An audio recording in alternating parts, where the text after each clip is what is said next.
Hi, everybody. We have a special guest tonight, Dr. T, PhD psychologist, and he's here with the Steiger-Olson Report. I'm here with Wayne Steiger. Hello, Wayne.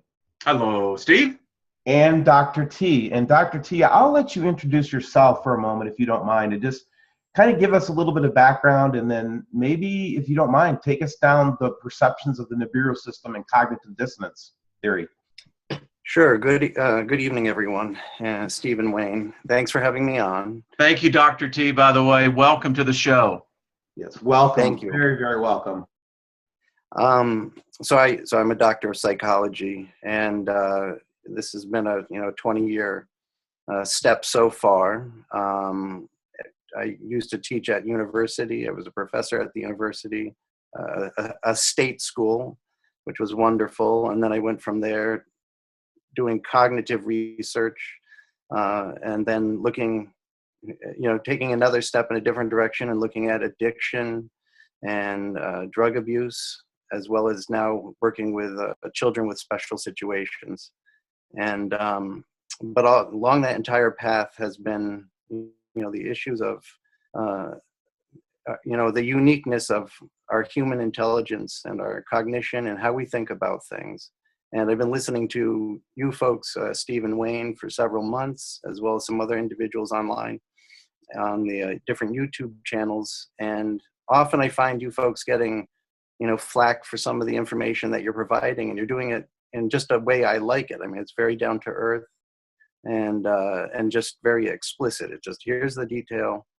And when you get some feedback that's absolutely negative or unnecessary, I often wonder, well, what could be going on? And so I wrote to you, Steve and Wayne, to say, let me come on and let's talk about maybe just one theory of some possible ones, maybe why so many people can be, aggressively attack others when you're just presenting, here's some data, and I wanted to think about, well, what might be going on. And I was thinking of some of the ideas behind cognitive dissonance as a motivating factor for certain individuals. Yeah, Doctor, thank you. And one of the things, Dr. T, that I think of is, I'll give you an example. I was actually standing with an individual one day, and I had a red halo at about 45 to 50 degrees right over my head, and it was clear as day. And I pointed to it, and I said, can't you see that red halo around the sun?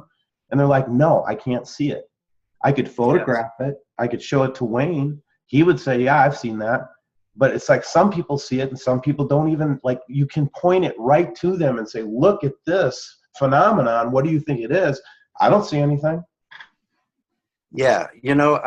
So this is Dr. T again. I often talk to people about being very active in their life versus being passive. And I think there's so much information thrown at individuals and so much that goes on through one's life. You either are ready to accept certain things that may very well be there, like the red halo. I've seen it myself. I've shown it to other people. Some have seen it, some haven't. And it's not that I don't think those folks who don't see a halo, for instance, around the sun, maybe they do or don't see it, but maybe they're just not ready to accept it. And that's kind of a strange way of thinking about it. But if their cognition is not ready to accept that there is something there that's slightly askew from what we normally perceive, they are not going to verbalize it. Even if they see it, they might just not say they actually do. And maybe they're not even aware of that aspect of their personality either. So, Well, Dr. T, when you talk about cognitive dissonance, how does a person really begin to form a cognitive perception of their environment, their world? How soon does that start? I mean, we're talking immediate, right? Right. There's evidence of, depending on, I just saw it recently. There was just a paper, an article about babies in the womb being aware of certain states of their mother in a dangerous situation, and somehow the baby picking up on it and showing evidence of that, a few months after the baby's born. And I'm not being very specific here, but so our perceptions develop very early. We create belief systems that start very early and are very strong. And that's our culture. And as our culture develops us and we progress through adolescence and adulthood, we hopefully by the time we're adults, we have some set of beliefs that help us understand what goes on in our life, what to expect so that we don't get hurt and that we feed ourselves, etc. And then do some very advanced things like going to work every day or whatever the case may be. So belief system and belief creation starts very early, and culture is a big aspect of that development. And then when we bring in, obviously, a subject matter such as Nibiru, Planet X, we have seen it ourselves that it has a tendency to really, I see in some folks, it almost, I call it our core, the core set of beliefs. Yes. It really does shatter it. And these people, I have seen it, they've written, they're really left in exactly into this subject. So I'm going to turn it over to you because I believe, Dr. T, that this is a subject that is much ignored, but so needed. And I know our viewers and our subscribers will find this helpful. And I just want to thank you again for stepping forward. So I'll turn it over to you. Okay, just be patient as I try to figure out how to present some of these notes that I have. And you take it at your pace. Yeah, I have the driver's seat, so just tell me when you want me to go to the next slide, and I'll switch it for you. Perfect. So I'll just start very quickly by saying, this is just a quick set of slides and notes that I've have for tonight, and it probably is very much larger set of issues that go on in the background, and we're just hitting the surface with what I say tonight. But I think we need to have some way of approaching, such a topic as Nibiru and Nibiru System or extrasolar systems, whatever our position and relationship to all that is, and how that affects our cultural belief. And so I set about trying to think about that over the last month or so, in terms of cognitive dissonance, which starts in the 1957 or so, and I'll show you that in a moment. But it's lasted this long, right? So it's lasted over 50 years, and it does so because it has a set of assumptions and a way of looking at how people do and don't change their belief systems and what that does to us cognitively. The two concerns that I've start with this slide that's up there right now is that you Wayne and Stephen have been presenting some wonderful data, and this, I see YouTube channels all over the world here have great data and always being attacked. And so the two concerns I have is, why might that happen? Some listeners and viewers, they may find any findings that change their perception of our solar system or our own, and that might lead to a great amount of distress for them, whether it's at a low level, they may not be aware of it, or at a high level where they know what's going on, they see it and they don't know what to do about it. And then other viewers may actually want some sort of massive dramatic change to happen. And this is, Stephen, you had a whole episode dedicated on the WSO once about why do people want something bad to happen to the earth? And I saw that as well, and I'm not sure, but let's go through some of these slides just to talk about it. There's 6 slides, and let's just see what we can find out here. So if you can go on to the next page. Leon Festinger in the 50s with his colleagues came up with the cognitive dissonance theory. And what was interesting about this was, instead of behaviorism, which states that our behaviors are changed by the environment, for instance, or that how we operate on the environment changes our behavior.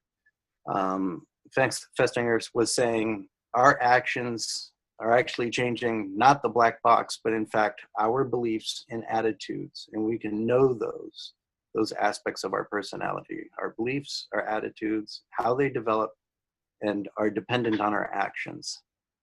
And so the first assumption of cognitive dissonance, and I've simplified it here, humans are sensitive. We are sensitive to the inconsistencies between our action and belief in ourselves and in the activities of other individuals. So these are things we pick up. You walk down the street, you notice something's out of the ordinary, it creates some distress in you, and it affects your action or your belief of what's happening. And you also look at other individuals doing the same. Assumption 2 is that we recognize these inconsistencies and they cause us to feel uncomfortable. They cause dissonance. And that's the opposite, in my mind, of resonance. We talk a lot about frequencies and wavelengths and all this, resonant frequencies. We like symmetry. Humans love symmetry. People with symmetric faces are considered beautiful, etc. Versus dissonance, which causes us distress. And then assumption 3 is that we strongly, as people, strive to resolve this dissonance. And I say here, we fix how we feel, or you fix how you feel. You don't want to feel bad, so you're going to find a way to strive to, correct that sensation you're having or that perception you're having. If we can go to the next slide, Steve. In terms of assumption 3, which is fixing the dissonance, how we feel, how our states of mind are, we can, 1, change our beliefs, and that is not likely. People don't generally go around changing their belief system unless something so dramatic happens. So beliefs are stable. We learn them throughout our life from very early, which we spoke about at the beginning. And it takes tremendous effort for us to change that. And I can understand that. I mean, in terms of this Nibiru system or extrasolar system or whatever the case may be going, it's going to take tremendous effort to think about it. The second, or part B of this fixing our dissonance, is that we can change our action. We can make changes to what we do in our environment, with others, to others, and how we think about that, in the hopes of not being, creating another dissonance type of sensation in our minds. We want to feel good on a daily basis. We don't want to feel upset. And so we could change our action, we could change our beliefs. And then the third, which is more likely, is we change perceptions of our actions. Likely, like how we remember, how we view, how we perceive of what happened in that environment. Why we lied, we might have told a lie for a reason. Why did we do that? Well, it was a small lie. It didn't affect too many people. It didn't affect anyone specific. We lied. We got away with it, or whatever the case may be. But we change how we perceive what happened. And what we're doing is we're rationalizing what we did, and we're doing so to feel better about it. Now, Stephen and Wayne, at any moment, stop me. We can chat about it. Yeah, I thought we might just let you go through because I have a number of questions. This is just fantastic, Dr. T. I just got to tell you, thank you. This is great. Okay, good. Thank you. That's wonderful for my sensation of resonance that this is working. Right. We'll save our questions to the end, and we'll have a nice discussion. But we really want to hear you out so that we get the complete idea. So in terms of Nibiru now, I'm transitioning from here. What can we do? What has happened? What do we do with our beliefs? What are actions? How we might fix how we perceive those actions. People don't change their beliefs very quickly, and related to Nibiru, they're not going to do so. I'm just using Nibiru as a placeholder for whatever might be happening in our solar system right now and around. You might even fill in the blank with something like alien disclosure or something like that. Yes, perfect. All of that. People might change their actions. They may collect new evidence, and that's what I'm doing. I'm listening to your station, your YouTube channel daily, thinking what is the new evidence that's come out today. Or maybe someone won't listen at all. They're not going to change their action. They're not going to listen. But people are going to rationalize. We have a new president. We're going to rationalize what's going on there. We have new activities in our solar system. We're going to rationalize what's going on. And we're going to do this until the evidence fits our view. Again, beliefs are stable. So in order for us to change our belief system, whether we believe in God or not, or extrasolar systems or ancient aliens or whatever the case, that's going to be tough. And so we're going to rationalize. And I think what happens is that people, when they do rationalize, they're going to lash out against others for showing them data that may or may not be true, and we may not be able to prove it. And that's what I've appreciated about your channel, is that you found a lot of data to kind of back up your layman ways of talking about it, as well as the physicists' thoughts. And when this happens, they start lashing out, and I think that's what we're seeing here.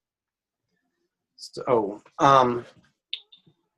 kind of to slowly finish up on this idea that some viewers are going to attack any and all findings that suggest some change in our solar system or in what might be going on around us in a divine way or any other way of thinking about it. And that's because they're in this high dissonance category. And some viewers, listeners, may want massive dramatic changes to our solar system and Earth. They are in some sort of high dissonance state. But I think most people in general, and from looking at the comments across the internet, most people just want data, and maybe they'll change their beliefs really slowly. And these are the low dissonance. There's something going on, like in my mind personally, there's something going on around us. I want as much data as possible, and I'm going to slowly click my belief system over one way or the other to whatever's going on. It's not going to be dramatic, and it's not going to be immediate. It's going to be slow. But I'm not going to lash out because I appreciate that there's some new data coming in, and I've got to see how this is going to affect my belief system. And I'm in a low dissonance state. But I think what's happening for a lot of individuals when they attack others, they're in this high dissonance. And in order to get around that, they rationalize it with anger and other attacks. I'll just leave it at that. Well, I'll start out, and then Wayne, maybe you could ask a question too. But the first thing that I think about is what is the danger of high dissonance, or even better yet, what happens when a high dissonance person actually has to face the truth of what's going on? What happens to them? Is there, what typically happens when they have to go through that change? I don't have a perfect idea on this, because I think what does happen, and I think it's a technique that's used perhaps in unfortunate situations. You end up kind of collapsing someone's belief system on them, and man, that's going to really upset that individual, whether they're going to have, I don't want to use the word neurotic, that's not the right word, and we can come back to that later, this Nibiru neurosis that was going around the internet. That's not what it is. We can come back to that. But if you collapse someone's way of thinking about things, and with too much data too quickly, and it's so easy to get data, we're plugged in several different ways, they're going to just be upset. I mean, talk about a headache. They're going to like, wait, this is not how this really works anymore, and it's going to be dramatic. And if that person's already in a state of, depending on where they are, kind of in mental health, it may be a significant state. And I suspect those individuals may lash out more than others. I'm sorry, but I think that might be what's going on in those high dissonance situations. Yeah, as we continue to see at this, after being in the length that we have, I really see the following happen. I will typically see two polar opposites. I will find that there are those who have come in with their natural curiosity, have done some research, but have pretty much gotten, they're inside, they can accept the fact that there is a possibility that this could be true. And then we have the polar opposite of those, just as you were saying, that particularly in slide 2, that where you get this polar opposite, where people see this, they're exposed to it, and it so goes against that which, as you said before, that core belief system, that we see the massive attacks. And I always find it curious, Doctor, is how do we seek that balance? How can an individual begin that when they're seeing things that, boy, it's just going against everything that they have been taught, but yet there's still that sense within them that says there very well could be a possibility. How does a person find a balance? Well, excuse me. Do you, I have been, that's a great question, Wayne. Thank you. Because I'll take your channel, for instance. Let's just take the red halo around the sun as an example. You started, it could have been longer, but when I was watching the different channels going back to the middle of the summer, let's say, you introduced a few ideas and a few points that you guys just observed. And then you've got a little bit more data as we went into September and October. And then now you've added even more data for what may be causing that, that halo effect that we're seeing. The balance comes in doing it slowly, finding the kind of evidence that shows some effect is there, and then also, but visiting those websites that say, you know what, this isn't going on. Right, right. And then collecting the, a physicist's thought. I love that, because he, she, whoever the physicist is, they come in and they say, here's the data, here's how they're thinking about it. It could be this, it could be that, or this is what they're thinking. So I think you have to, as a viewer of the internet, YouTube channels, all of this information that we get every day, and so much of it, be an active person in your life and get the full balanced picture. Yeah, this is causing this effect, this isn't causing it, and this could be the conclusion, rather than diving in head first, only looking at it from one angle. I think the balance